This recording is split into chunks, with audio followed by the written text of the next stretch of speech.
Mark Case. A la mañana siguiente, Vincent se levantó a las 2:30, comió un pedazo de pan y esperó a Jakes frente a la puerta de los Dennis. Había nevado abundantemente aquella noche y el camino que conducía a Marqués estaba obstruido. Mientras cruzaban por el campo en dirección a las chimeneas negras, Vincent observó a los mineros que de todos lados salían de sus chozas y se dirigían como sombras negras a su trabajo. Hacía un frío intenso y la noche estaba oscurísima. Jakes lo llevó primero a una especie de galpón donde había una gran cantidad de lámparas de queroseno colgadas a las paredes en perfecto orden. Cada una de ellas tenía un número.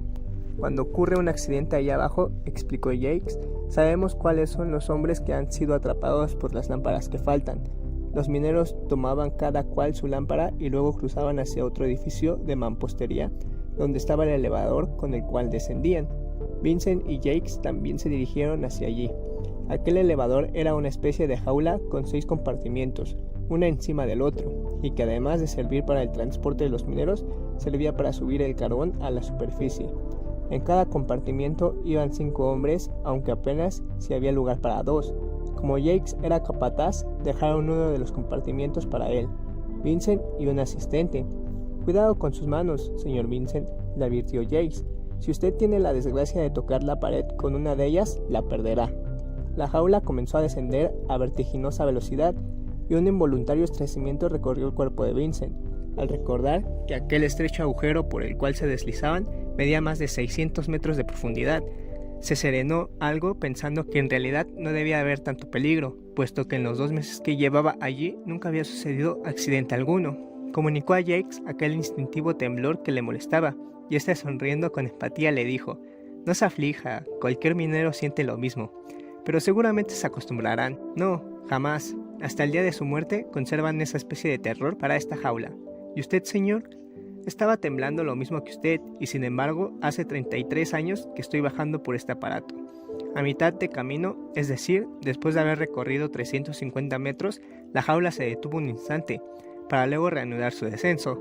Vincent notó que pequeños chorros de agua brotaban en las paredes, y de nuevo se estremeció. Como estaban en el último compartimiento, miró hacia arriba y vio la luz del exterior del tamaño de una estrella. A los 650 metros, Jakes y él bajaron, pero los mineros continuaron descendiendo. Vincent se encontró en un túnel ancho surcado de rieles. Había supuesto que allí haría un calor infernal, en cambio, hacía una temperatura bastante agradable. «No se está mal aquí, señor Bernie», exclamó gratamente sorprendido. «No, pero a este nivel no hay ningún hombre que trabaje. Hace tiempo que las vetas están agotadas. Aquí tenemos ventilación desde arriba, pero eso no ayuda a gran cosa a los mineros de abajo». Caminaron por el túnel unos 250 metros y luego Jakes dobló hacia un lado. «Sígame, señor Vincent», dijo, «pero despacio, muy despacio. Si usted resbala, se matará». Desapareció en un pozo y Vincent lo siguió, bajando por una rudimentaria escalera. El agujero era apenas suficiente para que pasase un hombre delgado. Los primeros 5 metros fueron bastante regulares, pero luego comenzó a filtrarse agua de las paredes y la escalera se hallaba cada vez más cubierta de barro pegajoso. Vincent sentía el agua que le goteaba encima. Por fin llegaron al fondo. Tuvieron que ponerse a 4 patas y gatear por el largo pasaje para llegar al lugar donde trabajaban los mineros. Habían largas hileras de celdas cuyos techos estaban rústicamente apuntados por maderas. Allí trabajaban cuadrillas de 5 hombres.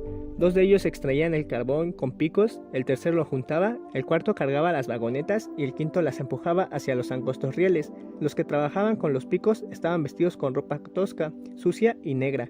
El que amontonaba el carbón era generalmente un muchachito, desnudo hasta la cintura y con el cuerpo renagrido, y quien se encargaba de empujar la vagoneta era casi siempre una niña de pocos años. La única luz que había allí adentro era la de las lamparillas de los trabajadores, cuyas mechas mantenían bajas a fin de economizar combustible. El ambiente pesado y cargado de polvo de carbón resultaba casi irrespirable, pues no había ventilación alguna. El calor natural de la tierra hacía transpirar a los mineros y negro sudor les recorría por el cuerpo.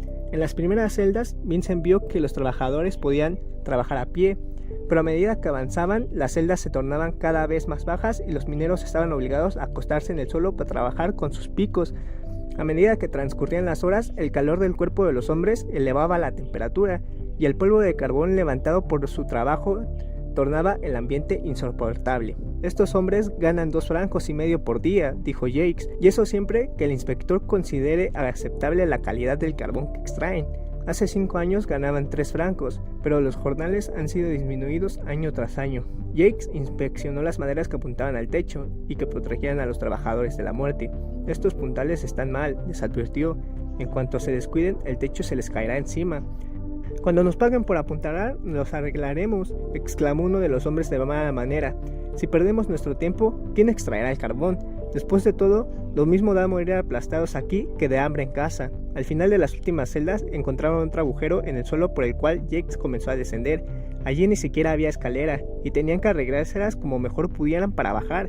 Jakes tomó la lámpara de Vincent y se la colgó de la cintura. Despacio, señor Vincent, recomendó. Vaya muy despacio, que es muy peligroso. Bajaron 5 metros en aquel agujero negro lentamente, con sumo cuidado. Por fin llegaron a otra veta, pero aquí no había celdas y el carbón debía ser extraído directamente del muro. Los hombres trabajaban arrodillados en posición sumamente incómoda. Hacía un calor infernal y la temperatura de las celdas de arriba parecía fresca y agradable, comparada con la que reinaba aquí. Los hombres, anhelantes, con sus cuerpos desnudos y mugrientos, parecían a punto de desfallecer. Vincent, a pesar de no estar trabajando, temió no poder soportar el calor y el polvo por más tiempo. ¿Cómo debían sufrir aquellos hombres en su rudo trabajo? Y no podían interrumpir un solo instante para descansar. De lo contrario, no conseguirían extraer la cantidad de vagonetas de carbón por las que les pagaban 50 céntimos. Las criaturas que aquí empujaban las vagonetas eran niñas menores de 10 años y debían trabajar con todas sus fuerzas para empujar esas pesadas vagonetas. Al final del pasadizo había una especie de ascensor sostenido por cables. «Venga, señor Vincent», dijo Jakes, «lo voy a llevar al último nivel, a 700 metros de profundidad, y verá algo que no se puede ver en ningún otro lugar del mundo». Bajaron unos 30 metros por aquella especie de ascensor y luego tuvieron que caminar casi 1 kilómetro por un túnel negro.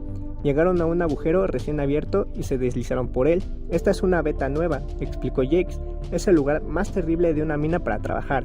Cuando llegaron abajo, el túnel era tan estrecho que Vincent casi no tenía lugar para pasar su ancha espalda. Comenzaron a gatear por él. Ese pasaje solo tenía 45 centímetros de alto por 65 de ancho. Llegaron por fin a una excavación más ensanchada. Al principio Vincent no distinguía nada, pero poco a poco notó 4 puntitos de luz azul sobre una de las paredes. El sudor le recorría por todo el cuerpo y le entraba en los ojos mezclado con polvo de carbón, haciendo que le ardieran dolorosamente. Se puso de pie y trató de respirar profundamente, pero aquel aire parecía fuego líquido. Estaba en el peor lugar de la mina Marqués y parecía un cuarto de tortura de la Edad Media. «¡Ajá! Aquí está el señor Vincent», dijo la voz familiar de The Crook. «¿Viene usted a ver cómo nos ganamos nuestros 50 centavos diarios?» Jakes se acercó vivamente a las lámparas de llama azul. «No hubiera debido bajar aquí», dijo The Crook al oído de Vincent refiriéndose a Jakes. «Seguramente le vendrá una hemorragia». The Crook llamó Jakes. «¿Estuvieron estas lámparas alumbrando de este modo toda la mañana?» «Sí», respondió este con despreocupación. «Es el grisú que aumenta día a día. Cuando explote, terminarán nuestras penurias. Pero estas celdas han sido limpiadas el domingo», afirmó Jakes. «Sí, pero ha vuelto el gas. Entonces deberán dejar de trabajar un día de esta semana para volver a limpiarlas». Todos los mineros comenzaron a protestar en coro. «No tenemos suficiente pan para nuestros hijos. ¿Cómo vamos a dejar de trabajar un día entero? Que limpien cuando no estemos aquí. Necesitamos comer como los demás». «Bah, está bien», dijo The Crook riendo. «La mina no podrá matarme. Moriré en mi cama de vejez. Pero hablando de comer, ¿qué hora tienes, Bernie?» Jakes miró su reloj a la luz de la llama azul. «Las 9», dijo. «Bien, es hora de comer». Los mineros dejaron sus picos instalándose para comer allí mismo, pues ni siquiera podían ir a un lugar más fresco, ya que hubieran perdido demasiado tiempo. Solo se permitían 15 minutos para su comida, la que consistía en pan, queso agrio y un poco de café. Para eso trabajaban 13 horas diarias. Hacía 6 horas que Vincent estaba allí abajo. Le parecía que no resistiría mucho más, y sintió verdadero alivio cuando Jakes le dijo que era tiempo de subir. «Ten cuidado con ese grisú, The Crook», recomendó Jakes antes de partir. «Si ves que aumenta, no continúen trabajando aquí». «¿Y acaso nos pagarán si no trabajamos?», repuso riendo el otro. Jakes no contestó y se introdujo en el angosto túnel por el cual habían venido, seguido por Vincent. Cuando estuvieron en el ascensor, el capataz comenzó a toser y escupir negras flemas. «¿Por qué sigue esta gente trabajando en las minas?», preguntó Vincent. «Porque no van a otro lugar a ganarse la vida». Ah, mi querido Vincent, no podemos ir a otro lado, porque no tenemos dinero. No hay una sola familia de mineros en todo el Borinage que tenga ahorrado 10 francos, y aun si pudiéramos irnos, señor, no nos iríamos. El marinero conoce los peligros que corre sobre su barco, y sin embargo sigue navegando. Y lo mismo sucede con nosotros. Amamos a nuestras minas, y preferimos trabajar allí abajo que arriba. Todo lo que pedimos es que nuestros jornales nos permitan vivir, y que se nos proteja contra los peligros. Por fin llegaron a la luz del día que vislumbró a Vincent después de las profundas tinieblas del interior. Cruzó el campo semi-inconsciente preguntándose si no estaría atacado por la fiebre estúpida, si no sufría alucinaciones. ¿Cómo era posible que Dios permitiese que sus hijos sufrieran semejantes penurias?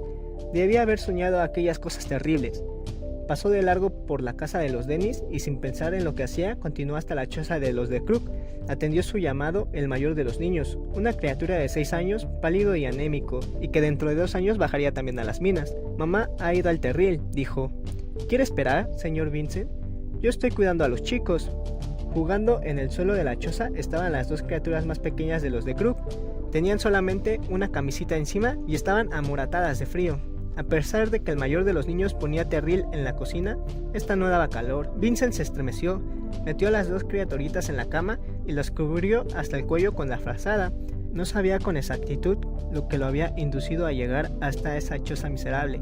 Sentía vagamente la necesidad de demostrar a los de Crook su simpatía y decirles que comprendía toda la extensión de su miseria. Cuando llegó la señora de Crook con su cara y manos negras, en el primer momento no reconoció a Vincent debido a su suciedad. Se dirigió hacia el cajón donde guardaba sus provisiones y tomando un poco de café lo calentó sobre la cocina y se lo ofreció. El café estaba frío y amargo, pero Vincent lo bebió para complacer a la buena mujer. El terril está imposible estos días, se lamentó. La compañía no deja pasar un solo pedacito de carbón. ¿Qué puedo hacer para que mis chicos no tengan frío? No tengo más ropa para ellos que esas camisitas. La arpillera los lastima, y si los dejo todo el día en la cama, ¿cómo van a desarrollarse? Vincent estaba tan emocionado que no pudo contestar. Jamás había visto miseria tan grande. Por primera vez pensó que de poco servían las oraciones y las citas del Evangelio a aquella mujer cuyos hijos se morían de frío. ¿Dónde estaba Dios en todo esto? Tenía unos francos en el bolsillo, los tomó y se los tendió a la señora. Le ruego que compre ropa abrigada para los niños, dijo. Sabía que su gesto era fútil, ya que había cientos de niños que sufrían del frío en el Borinage. Se dirigió hacia la casa de los Dennis. La amplia cocina de la panadería estaba tibia y confortable. La señora de Dennis le calentó un pedazo de agua para que se lavara y le preparó un buen almuerzo con parte de un guiso de conejo que había sobrado de la noche anterior. Cuando Vincent subió a su cuarto, había entrado en calor y tenía el estómago lleno. Su cama era limpia y confortable, con sus sábanas blancas y blanda su almohada. De las paredes colgaban las copias de los cuadros de famosos maestros. Abrió su ropero. Allí estaban sus camisas, su ropa interior, sus medias, sus 2 pares de zapatos y sus 2 buenos trajes. Él no era más que un mentiroso y un cobarde. Predicaba la pobreza a los mineros, pero él vivía con confort y comodidad. No era más que un hipócrita. Su religión no servía para nada y los mineros debían despreciarlo y echarlo del Borinage. Pretendía compartir con ellos su suerte y sin embargo no le faltaba nada. Tenía buena ropa, un lecho cómodo y tibio y comía más en un día que ellos en una semana. Y ni siquiera necesitaba trabajar para obtener todos esos lujos. Le bastaba con decir algunas lindas mentiras y hacerse pasar por hombre bueno. Su vida era un desmentido viviente a sus palabras. Había fracasado de nuevo, y más miserablemente que nunca. Solo le quedaban 2 alternativas, o bien huir del Borinage antes de que se percataran de sus mentiras, o bien aprovechar la lección recibida ese día y convertirse verdaderamente en un hombre de Dios. Tomó toda su ropa, trajes y zapatos y los colgó en su valija, así como sus libros y sus cuadros. La cerró y la dejó sobre una silla y salió apresuradamente de la casa. Bajó al pueblo y se internó en el bosque donde había algunas chozas diseminadas. Después de mucho preguntar, encontró una que estaba vacía. El piso era de tierra, la plancha de las paredes mal unidas dejaban filtrar un viento glacial. ¿A quién pertenece esta choza?, preguntó a la mujer que lo acompañaba. A un empleado que vive en Westmace. ¿Sabe cuánto pide por ella? 5 francos mensuales. Muy bien, la alquilo. Pero señor Vincent, usted no puede vivir aquí. ¿Y por qué no? Pero es la choza más destartalada en todo el pueblo. Es justamente por eso que la quiero. Cuando volvió a subir a la casa de Dennis, lo embargaba un nuevo sentimiento de paz. Durante su ausencia, la señora Dennis había subido a su cuarto y había visto la valija empaquetada. «Pero señor Vincent», exclamó al verlo, «¿qué sucede? ¿Por qué regresa usted a Holanda tan de repente?» «No me voy a Holanda, señora. Me quedo en el Borinage». «Entonces, ¿por qué?», empezó diciendo sin comprender. Cuando el joven le explicó su propósito, ella le contestó con suavidad: «Créame, señor Vincent, usted no puede vivir así. Usted no está acostumbrado a ello. Las cosas han cambiado desde el tiempo de Jesucristo. Ahora cada cual debe vivir mejor de lo que puede. Todos saben que usted es un buen hombre». Pero Vincent no se dejó disuadir. Fue a Westmace, se arregló con el dueño de la choza y se mudó enseguida. Cuando llegó su primer sueldo, compró una cama de madera y una cocinita de segunda mano. Después de aquellos gastos, le sobraba apenas dinero suficiente para sus gastos de pan, queso y café durante el mes. Reparó lo mejor que pudo los desperfectos de la choza y tapó con arpilla los agujeros de las paredes. Ahora vivía como los mineros y comía como ellos. Ahora tenía el derecho de llevarles la palabra de Dios. Una lección sobre economía. El gerente de los Charbonnages de Bélgica, que administraba las 4 minas vecinas a Westmace, no era un ogro tan terrible como Vincent había esperado encontrar. Tenía una mirada amable y comprensiva, como la de alguien que también ha sufrido.